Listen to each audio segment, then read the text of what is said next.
বিচারের দাবিতে পল্লীপুর থানার ভিতরে কিন্তু তারা সরাসরি ঢুকে পড়েছে। দেখতেই পাচ্ছেন সাধারণ মানুষের, সাধারণ জনগণ, স্থানীয় এলাকা বাসিন্দাদের দাবি একটাই যে লামিসা যাকে হত্যা করেছে তাদের জনসম্মুখে যেন তাদের বিচার হয়, এরকম দাবিতে কিন্তু পল্লীপুর থানাতে চলে আসছে।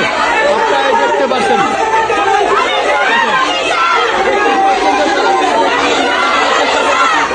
থানাও কিন্তু অলরেডি থানা কিন্তু ঘেরাও করে ফেলছে, থানা কিন্তু অলরেডি ঘেরাও করে ফেলেছে। আপনারা দেখতে পাচ্ছেন যে